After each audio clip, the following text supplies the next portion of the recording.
First item is public comment. No one is here, so we will move on to number 3, which is the approval of the minutes. Minutes were included in the documentation that we all received. Does anyone have any questions or additions? Hearing none, minutes are approved as presented. Next item is the vouchers. Again, we all had copies of the vouchers, which were distributed. Do you need a motion on this? No, Okay. just, it's just a report, so if Looks good. there are no questions or changes, they are approved as presented.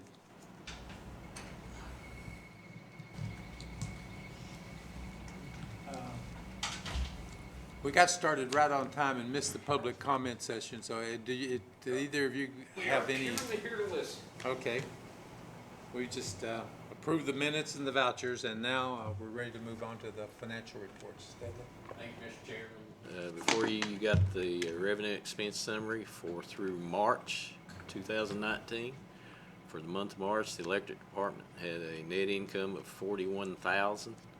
The water department, water and sewer, had a loss of $25,000.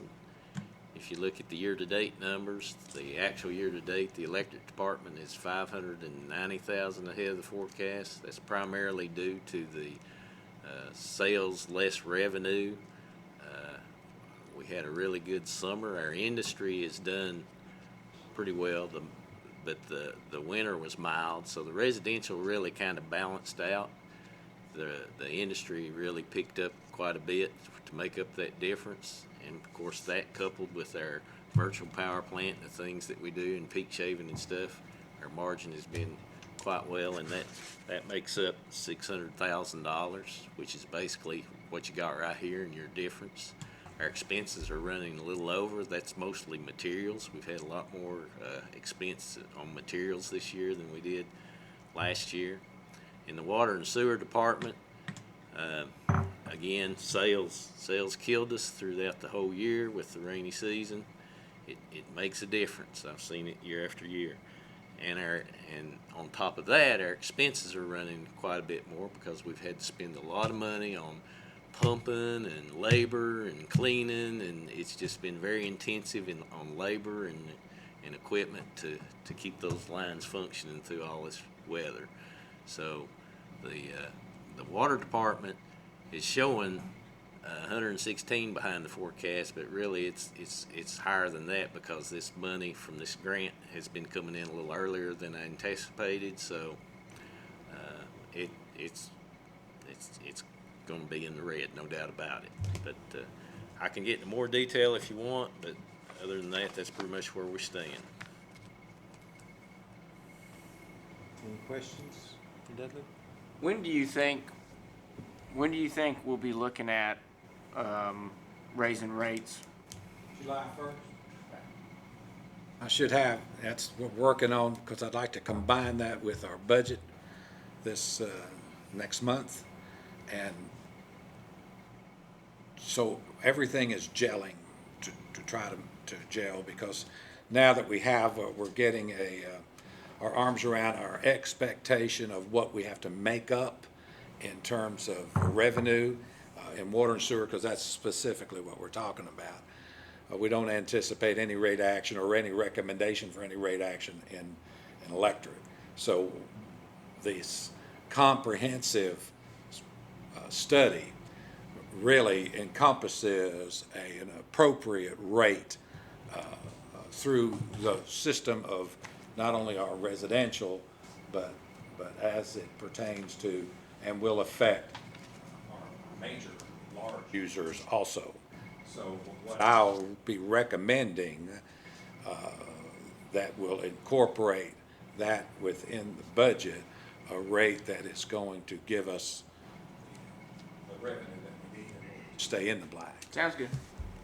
Do you have any idea about the amount, what percentage rate or anything? Well, what I envision is there'll be some type of an initial fee per individual, And then, instead of this regressive rate going forward, the more you use, the less it costs, we'll look at reevaluating that. So what the average user, or the residential user, I wouldn't anticipate going up more than $2 or $3 a month. But I see that stepping out forward into, it is going to catch some of these major users. Wherever we are on the line, we will still be the lowest anywhere. At the end of the day, I feel pretty confident about that. So I would look at more of dollars than I would at percentages, because 10 cents on a dollar's a 10% increase, you see. It sounds a lot higher. So, but everyone is going to feel it. Well, as you say, we're very low right now. We are. Some Oak Ridgers I saw yesterday were complaining. I guess they've already heard about yet another increase they're gonna have. So. They will, their debt is so high that over 50% of their revenue is just for debt service, principal and interest. So it's hard to start out in that kind of a hole, assuming you have, maintenance and operations associated with that, and they're under a TDEC order because of their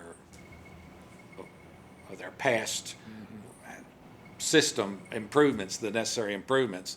So I believe that they'll raise the rates as often and as high as they can. Okay. Thank you, Dudley. Project status reports. Yes, sir? Mr. Fay, I guess you were handling the. I am. If you look at electric, these are 3 conductor upgrades that we're doing, and you have seen these before. They're much like a lot of what we're going to be recommending in our capital outlay.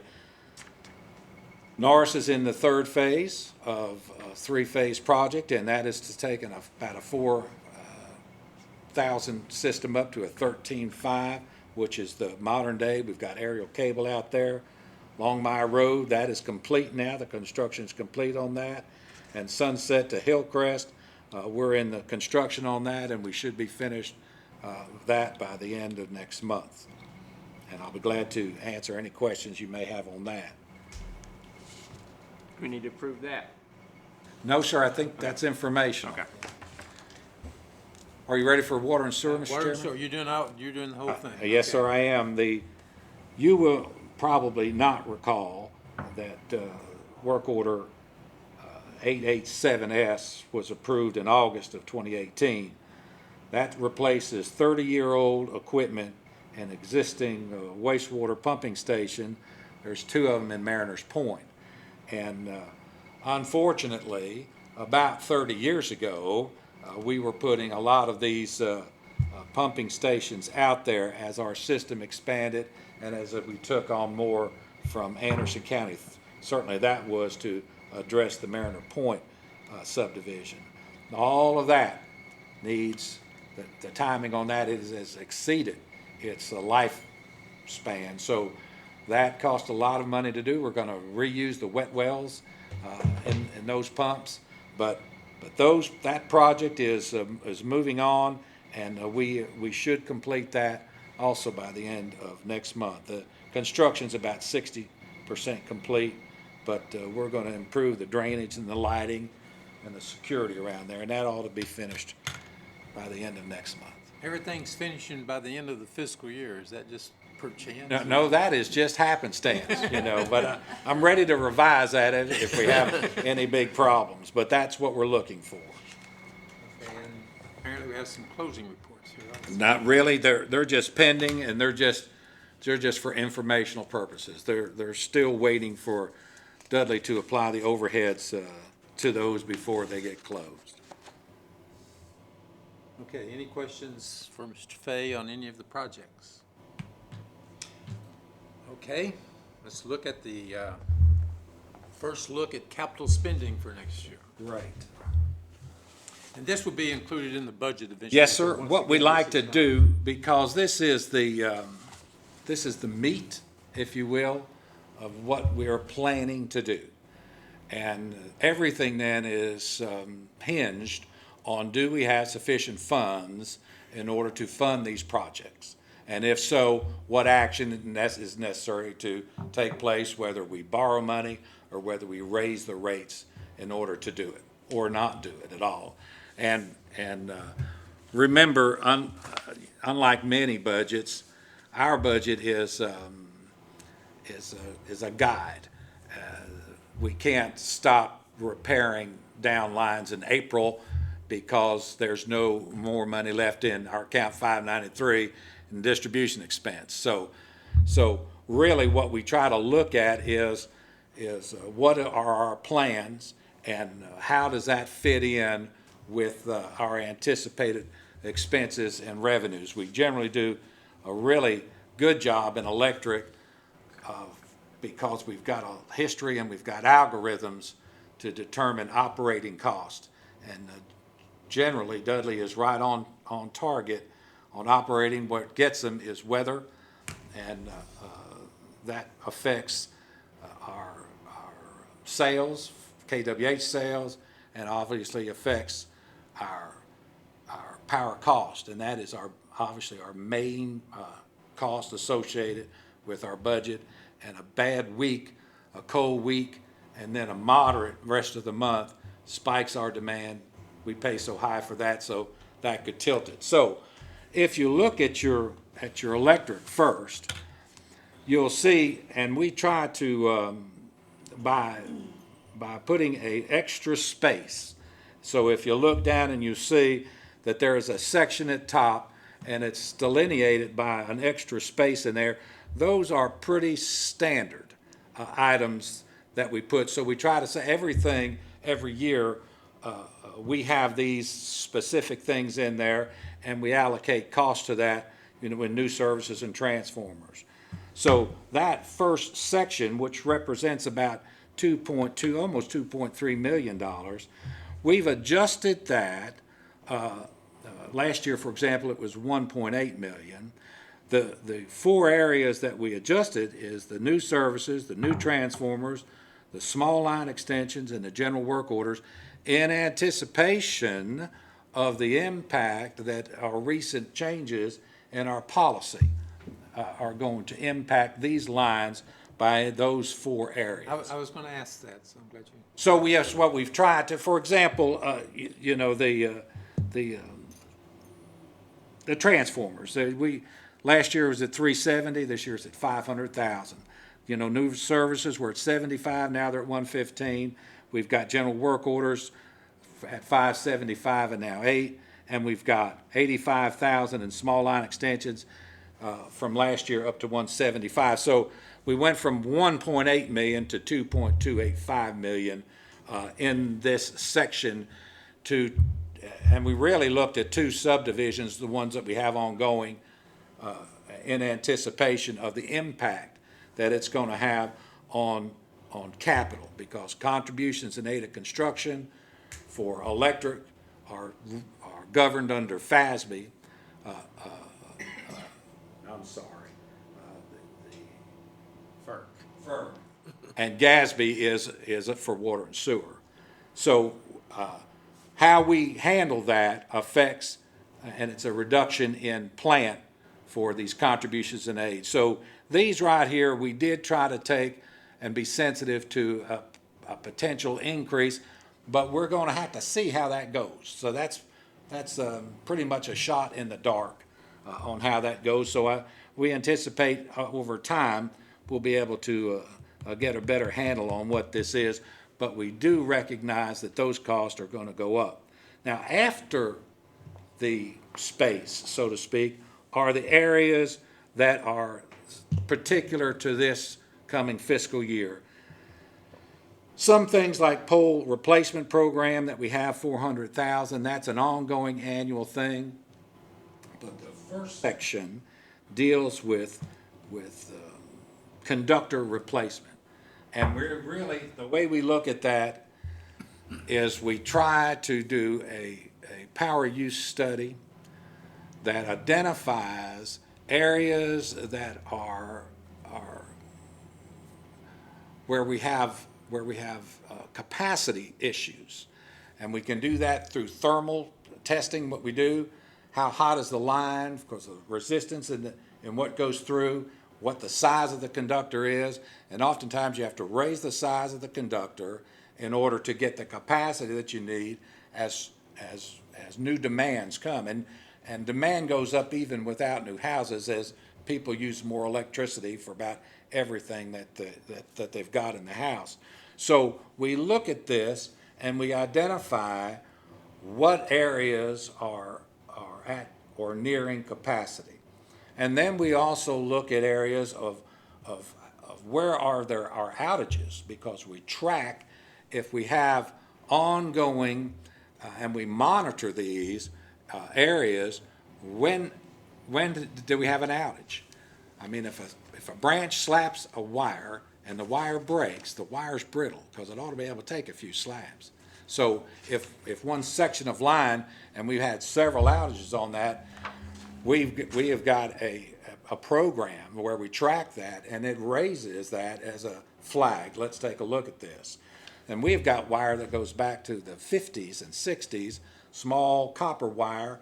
It becomes brittle, so that raises it up on, let's now look at replacing that. So these power use, which is capacity, age makes a difference, and also then reliability as it is associated with our ability to do switching.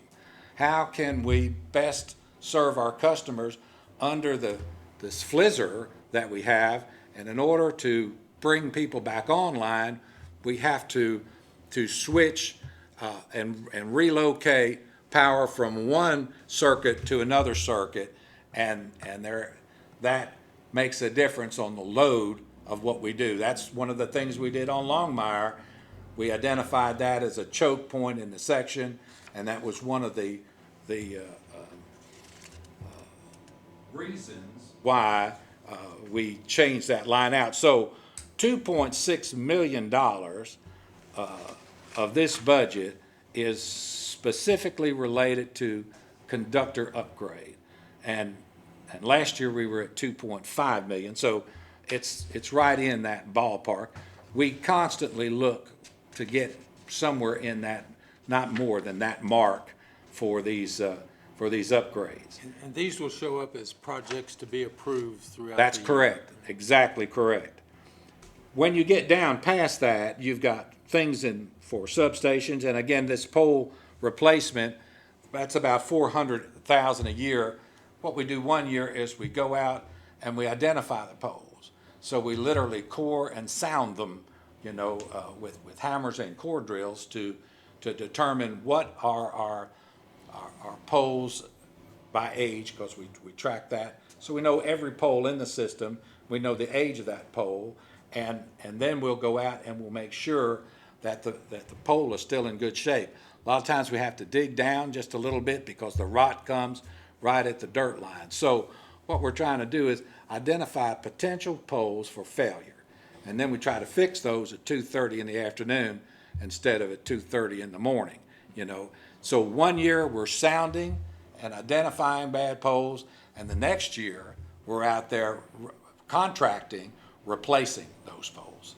So that 400,000 you see every year, it was 400,000 last year. The distribution automation, 250,000, it was 250,000 last year. What we do, what I've always liked to do, and I've done it in water and sewer, we've done it with galvanized line, I like to make contributions. I'm making a contribution to cleaning my attic out, you see. And I mean, every Saturday morning, it's about an hour and a half up there before it gets too hot. This is contributions that we make in order to do this distribution automation, because each one of the pieces of hardware, reclosers, automatic reclosers that are put in place, we've got to do a job, and we've got to buy those, about 20,000. We set them out there, and we put that at different places on a system in order with this flizzer, in order to open and close and automatically switch and get our folks back on. So that is a contribution that we make to that every year to keep and then continue to improve our reliability. Network improvements, computer improvements, all of that, we do placeholders for in case that we need them. We don't always spend this money. Some of these are placeholders. You go down to the bucket truck and the four-wheel drive pickup truck and the backyard digger derrick. We have all of our vehicles on, which we track individually. We do it by age, we do it by mileage, and we also do it by hours of service depending on the vehicle. And then we track each vehicle by maintenance. Everyone has, we do the appropriate maintenance, and then the fail rate. So what is unscheduled maintenance? We've got a repair that we have to do. So we look at the repairs, we look at the maintenance, we look at the use, we look at the time it's used, we look at the miles that are in there, and we look at the age. And then we get up to where it hits a critical point where the repairs increase disproportionately, and we then look at the age and the miles and the usage, and we line that out for replacement. So we did a bucket truck last year. We're doing a bucket truck this year. This is 9 years old. It's got 170,000 miles on it, and it's going to cost $215,000 to replace it. The four-wheel drive pickup truck, it's the same deal on that. That's a 2001, and that'll be $40,000 to replace that. You have an 01 truck with only 97,000 miles on it? That's correct. That's correct. It stays local, I guess. It does. It does. This backyard digger derrick is a new piece of equipment. So this is a first-time purchase we have on this. I'm so sorry. Apparently my tax, or I think Apple is going to call me or something like that. I've now turned that off. The backyard digger derrick is a piece of equipment that gets us into folks' backyard. And it's a very narrow, it'll fit within a 36-inch gate of a fence. So it gets us in where the poles are in the back. We've got to bring a pole in. We've got to dig. We've got to set a pole. We can do that. It's just less than 35 inches wide before the outriggers go out, and it'll scoot right in through there, and we can do this work without trying to take a fence down and trying to get a line truck back there. So what we have done in the past is we've rented this equipment. So then we go through the process of evaluating how often do you need it, how much have you rented it in the past, and how much would you actually have used it if it was here and you had to do something else where you got to hand carry some of that back through there. So that hit a point where we thought this is a good piece of equipment to have, especially at off hours when you can't go rent one of these things. So that is a new toy for a $200,000 toy that we think is going to be a great addition to our fleet. We might be looking at some narrower easements now also, so That's a good point, but it's our ability to scoot back through there with the minimum damage, because it's on tracks. So, again, apparently everyone has stress landscape everything, and you get one leaf turned over in the wrong place, and you've got to get thrust back out there. Is the only way they're going to be satisfied. This minimizes the damage, and it also gives us a safety factor for our men, because it has a sleeve in it that goes 40 feet with a bucket. So, I mean, you're really looking at a 35-inch wide piece of equipment. Outriggers go out, but then a sleeve that'll get somebody back up there in a small place, even without climbing. So we think it's going to be a valuable addition.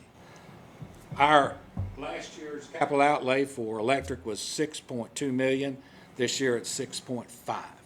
So I'll be able to, on any one of these things, I should be able to answer any questions you I had may have. Just a curiosity question. Do we surplus vehicles and equipment? What do we do with? We do government, gov dot, whatever that is, surplus.gov, Deals, govdeals.com. govdeals.com.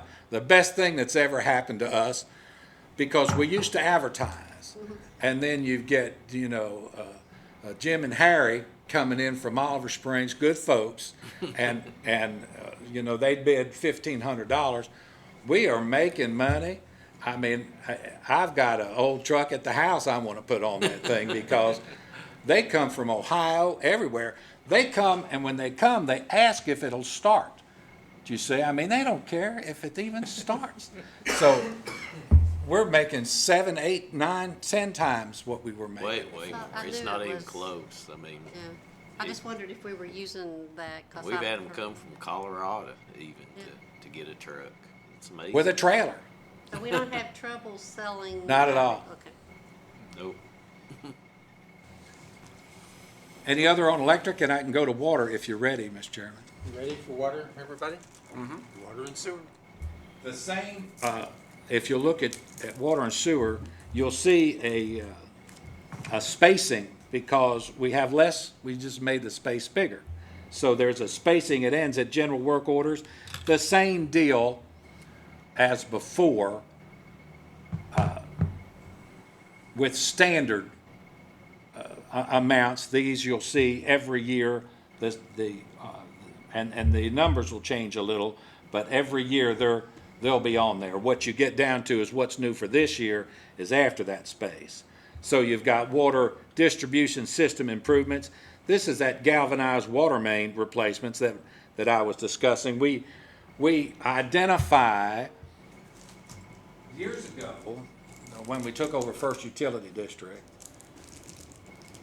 there was a lot of galvanized pipe out there, and galvanized pipe weeps, and it breaks, and it's cheaper than copper, but I've seen where they'll put galvanized pipe in to about 6 foot from the home, then put copper in, so when you go and you look at it, you see a copper service line. Unless you dig down, you're gonna see galvanized, that's why a lot of these services have failed.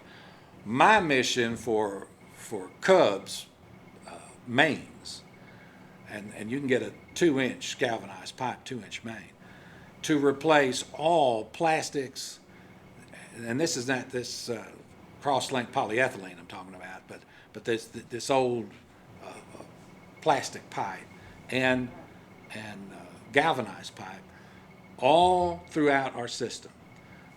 This contributions when there wasn't sewer within the city, I made contributions to get sewer to everybody in the city at $200,000 a year.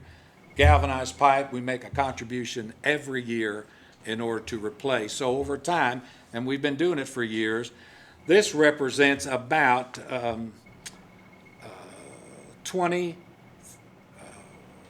25 people will be affected by this. So it's very expensive in order to change these mains out, but it deals with quality of service. You see, because the galvanized weeps and shrinks, it also affects our line losses. So this specifically for this 90,000, we're looking to change about 4 locations out that will affect, I don't know, about 20 or 25 of our folks. I know it's just north of $2,000 per customer the way I calculate it. But that's our contribution for replacing galvanized water mains throughout our system. The water collection system on North Main Street has been a thorn in our side, and the city has worked really well with us. The situation there is when the water comes down North Main, it screams down through there. And right there at the trestle, and you may see it, in a heavy rain, it looks like a fountain.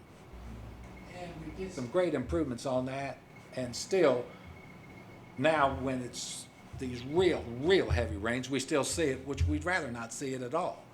But when it comes down there, it makes better than a 90-degree dogleg.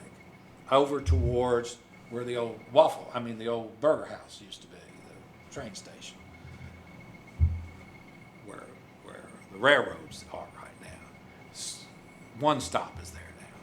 So what I want to do is I want to take that better than 90-degree turnout and straighten that out some.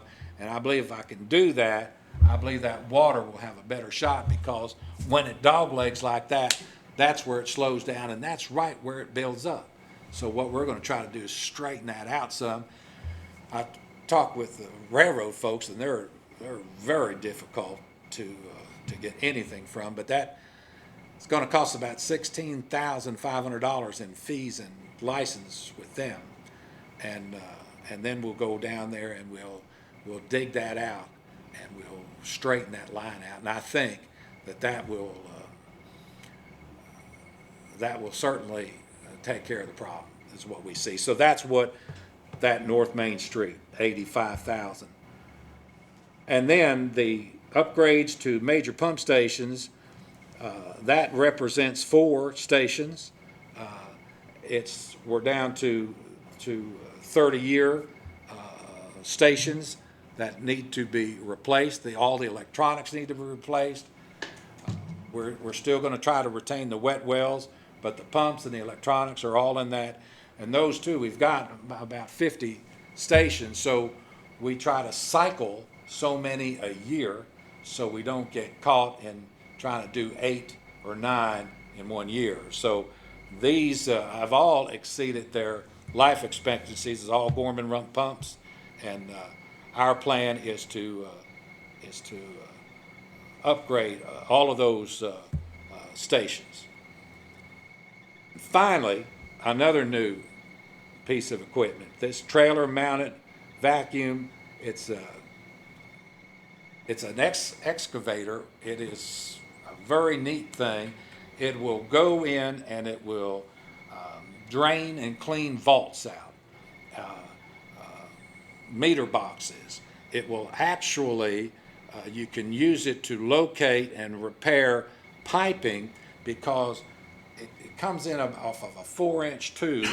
Hold it with 2 hands. It uses air and water, and you can actually dig with it. And it is precise to the size. So you dig down and you can uncover the break in the pipe. Below it, on either side of it, without no way you can damage it, because it's air and water going down there, and it's like 220 miles an hour vacuum power bringing it up, and it brings all of this bad stuff into a trailer mounted container. So it is used to drain and clean vaults. It's used to drain and clean boxes. It's used if there's any mess on the road or around any project. It'll scoop all of that up, and it's used to do point repairs in piping without bringing a backhoe in and the damages of getting a fountain going up in the middle of the road.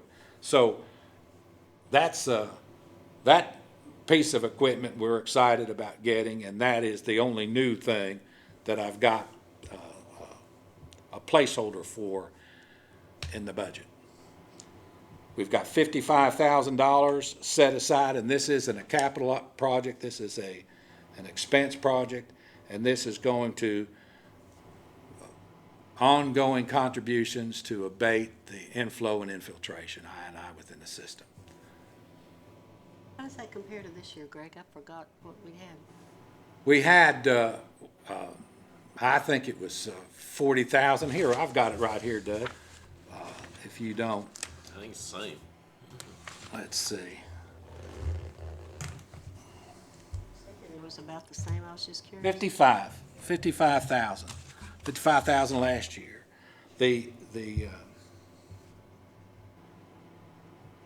We have I&I in the system. We see that every time it rains, so we need to smoke, we need to seal manholes.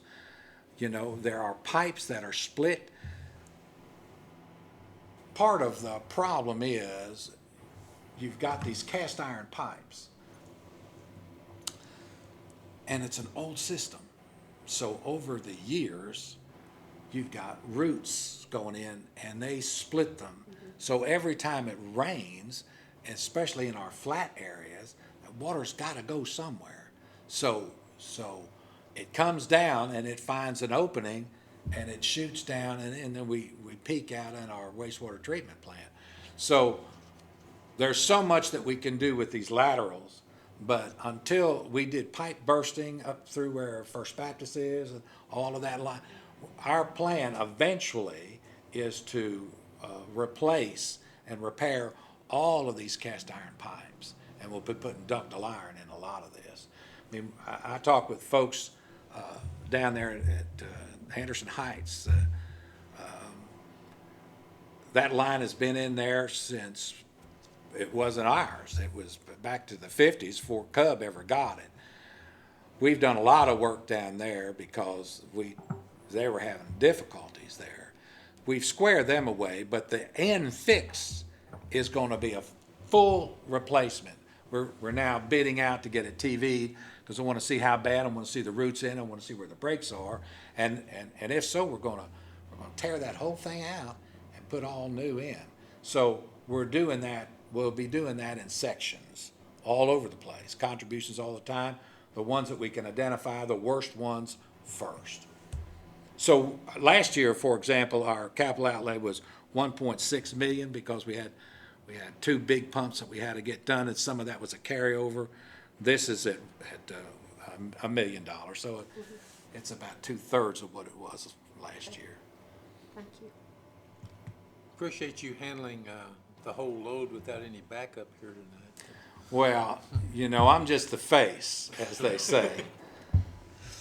Any questions about any of the, and again, we'll see these at the budget, so it will come up again. Any other business that you would like to bring up? I do have two things.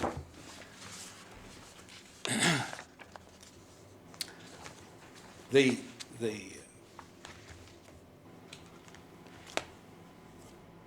every 5 years, we have got TDEC requiring us to upgrade our permit through levels that we track on these certain chemicals within the water, lead being one, arsenic being another. I mean, there's about 50 or 60.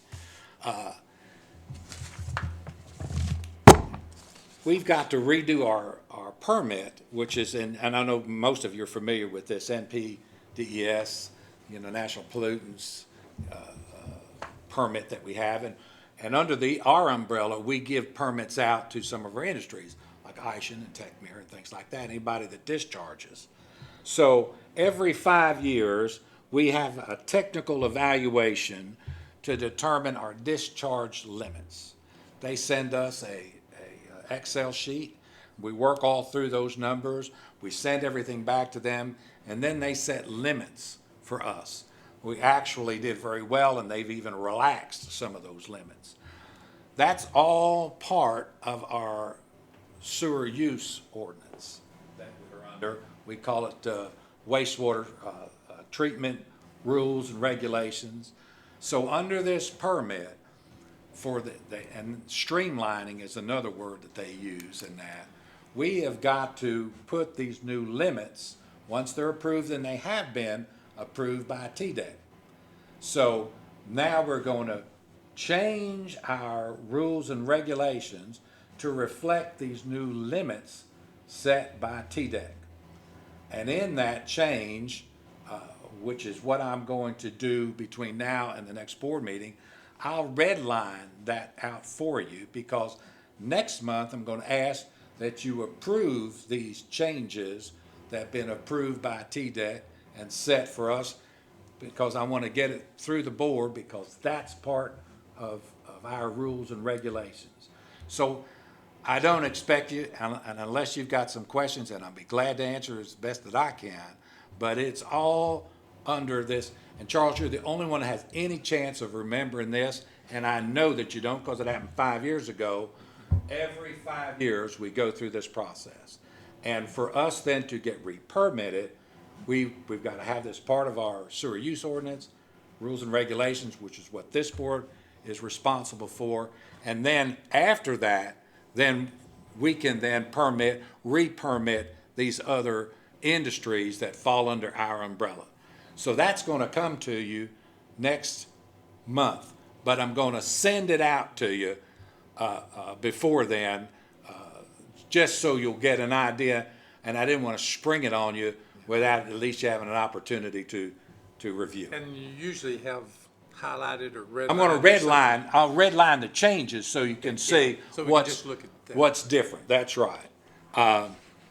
And I just want you to know I've advertised and begun the search for a replacement for Dan. We've met all the publications, trying to attract someone here. We're gonna miss him a lot. He has a skill set that I think it's gonna be hard to replace. But that's where we are, and that's all I have. Anything else? Penny? What about Ernie's position? I'm very close on that position. And when I hit that, I'll send an email out to the board and let you know where all of the particulars about that. Do you have a time frame on that? Yes, I do, very soon. So ideally, we would have that person in place by the beginning of the next fiscal year. Absolutely, before then. Perfect. Anything else? Can we highlight, for our audience, sort of what that last policy change? They have, I'll talk some more about that. Okay, well then what I would like to just quickly address is, we have the good fortune of having, an economic development board here in this community, Anderson County Economic Development Board, and we have the good fortune of our own general manager is the chairman of that board. And I think what is happening right now with Bull Run Steam Plant is, and I wrote this down, I want to say this right, I think what's going to happen with that industrial site is as critical to the future of this county as any issue we face. I mean, it is a generational opportunity.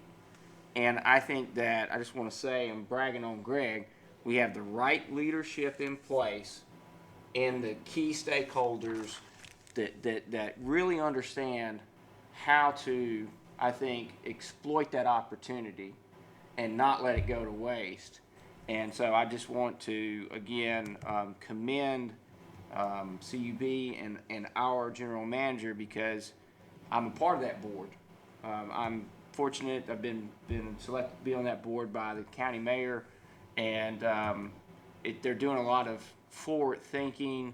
This is a 5-10 year plan. I mean, it's a pretty expansive vision that they have, but that gentleman there at the end of the table is the right man to lead that team, and his leadership is evident in the way that he is able to bring the stakeholders together, the way he's able to bring federal assets, and you know, you got to know who to bring to the table, and we have the right people right now in that process. So I want to say thank you. I want to commend you and continue to lead us there. And I know that doesn't necessarily touch us, but it will. It affects this board, and it certainly affects this county. So. I can give you, for the others, if you like, just a minute encapsulation, if you like.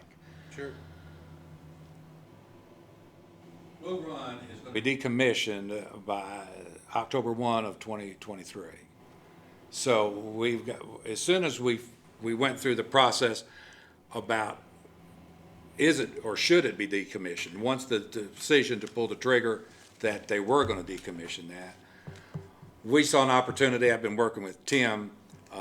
We need more industrial property in Anderson County because we do a good job of making good things happen with industry. I have established over the years a long relationship, the only chair of the Economic Development Committee that interfaces between TVA and TVPPA, the 154, which put me in a great relationship with the Vice President of Economic Development, John Bradley. I chair and have chaired East Tennessee Economic Development Agency out of Knoxville, represents 15 counties. I'm currently the chair of that. Bradley is on that board. Of course, I chair Anderson County Economic Development Agency, so that gets me tied in with Tim locally. I have met with people in Washington as soon as I found out that they were going to decommission. And I knew what they've done at Paradise and John Sevier. I envision, because we're talking about 800, maybe 800 acres, what we can use for industrial property is going to be considerably less than that. But as soon as I found out that that was on the block, that's got a water intake there, which is critical. It's got rail, which is critical, and we can make the push, because I was on the Orange Route Committee, to get to both I-75 and 40, up through Pellissippi. So as soon as that became available, what we wanted to do is to get our name in the hat. And we talked with Terry and I talked with Tim, Mayor Frank,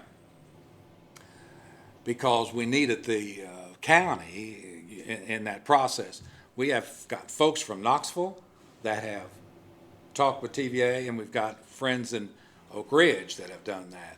This needs to be, it's a regional in scope, which is a good thing, but let's be clear, it's Anderson County, and let's also be clear, it's CUB. So how do we get in the front of that? Well, the way you get in the front is you get to, I've talked with the CEO of TVA, Bill Johnson. Now we've got a new CEO, Lash, and I'm meeting him in Asheville week after next. I'll be with and we'll bring this up. We got Bradley and Bob Dysis, who is the vice president of the guy that's going to close it, and we've got the guy that is going to dispose of it. So both of those people were in the room. We hosted them here, had about 8 or 9 from TVA here, in order to make sure that we were front and center on the disposition of what they're going to do, that we get it.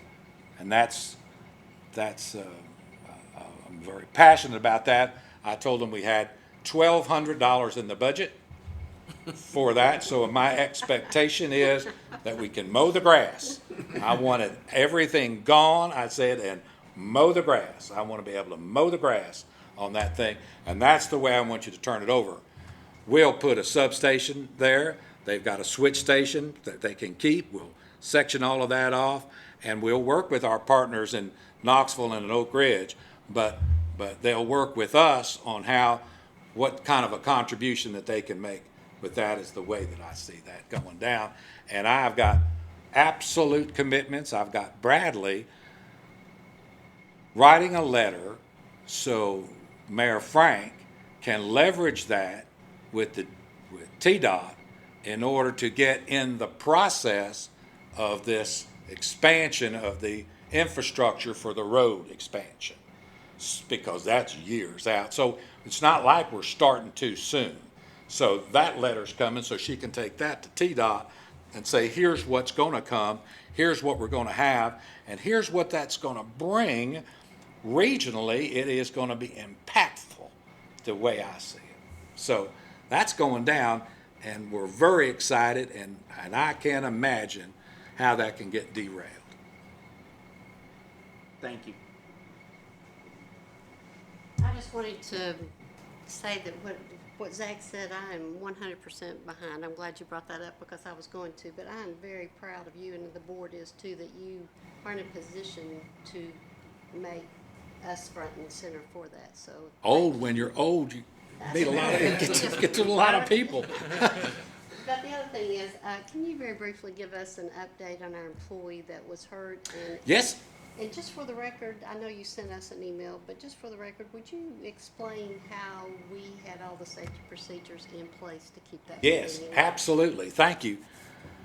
Mike Bavasad was a great guy, was in the office today. I met him in the hall today, and he's a big boy. I think I can take him, but he's a pretty stout fella. He's going through the process. I mean, he's healing. They're doing an MRI. You know, I mean, he's got to salve up at night and put his shirt on but I mean, he looks spectacular. All of this is healed on his face where he got the flash. What happened, and we did an in-depth study on that because there's lessons learned, and as I shared with you all, there was no violation of Cub policy. But like I told them, if you've got a contact, something went wrong, you see. So what can you learn from that? Get past we're not trying to do a blame game. We did talk to the employees that were involved with the understanding that there were opportunities that they had to make different choices. But because everything was in place, all of the personal protective gear was on, and the fact that everything was grounded as it should have been, and everybody was in line. Everybody had, everything was rubbered up on the bottom that was as it's supposed to, and everything was grounded. When there was contact, it minimized what the damage was, and it certainly saved the guy that was on the puller sitting down. If it would have went down, it would have caught him, do you see? But all that was grounded. Mike, with his eyewear and everything, was the minimum that happened. And even the fact that we have lockout, tag out, which means that we set the sensitivity on the circuit at a different level, because normally that would try to re-kick back in. It was 1/10 of 1 second before it locked out. 1/10 of 1 second. So really, that was a saving grace for him also. We do our study, and then we notify TOSHA of any contact or accident like that, and invited them out, and they came out. Very nice guy. He interviewed, took pictures, went to the site, had explanations, went through the whole process, because we left everything. We even left the sleeve, in order to determine whether or not it was a hardware failure. The best that we could determine is there was a clamp that was energized above, and the cable, and again, this is a stout fella, he's held the cable and put it in the sleeve. It was tailed, and eventually that would be pulled. So he sleeved it in, and then when he went to turn to tell his foreman that he was ready to pull, that cable, and they didn't pull, but that cable slipped out of the sleeve. So I don't know that it was fully inserted. Anybody that has anything to do with shark bites has a little understanding when to turn the water on. You see, you didn't quite make it catch it up. When that came out, and the way it's set, the tail end of it came up and caught what was above him, because even though we rubbered up the cable, all of the conductor was rubbered up, there was a clamp that was not rubbered up, and that was energized. Everything below, you could have fell on it and it'd have been fine. But who would have thought that you're going to now get something from above, and that cable would have had to come up from above, but when it yanked and it slapped up, and that's what got him, and that was that instantaneous touch, because it got him in the side and it got him in the shoulder. So what, if we had to do it all over again, what we'd have done is we would have clamped the cable to where it wouldn't have slid, and we wouldn't he wouldn't be relying on his brute strength, to sleeve it. It would have been clamped off, and we would have had any possible of anything that was energized within that zone. It would have been rubbered up. So those are the lessons learned, and when of course, when TOSHA came out, they looked very hard to identify failures and errors, and there were no obviously no fines, but there were no findings, so there was no violations at all, and that was what we found in our study too. But there were still lessons learned associated with that. One of the finest linemen we have, one of the best foremen we have, excellent, both of them. And I could say that at any foreman or any lineman, I would be saying the very same thing, because they're all outstanding or they wouldn't be here. The lessons learned are just part of any business. That's anyway. right, The fact that we had those 2 reports with no findings. Yeah. I was very impressed. Yeah, well, we were very happy with that too. I got a call from a friend of mine, another CEO at another utility, and the following week, they also experienced contact, and their guy was still at Vanderbilt, and I don't know that they're going to find that the same condition there, unfortunately. So, I mean, it can happen, but if a contact's been made, something didn't go right, you say. So improvements can get made, and that's really what we tried to do is use this as a learning tool. Okay, thank you. And you remember, again, just how dangerous that work is. I mean, this is. Instantaneous, 1/10 of 1 second. Mr. Combs.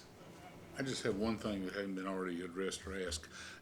I know you guys have been working things with far more priority and significance, but just don't forget we were gonna have a tour of the water plant one of these days. Yes, sir. Yes, sir. I would really like to see. We would like to take you down there. We would love to take you down there. I just don't know how we can get one more ball in the air. I mean, the way my hard drive crashed today. I mean, really, it crashed at 11 o'clock today, and now they're going to have to replace it.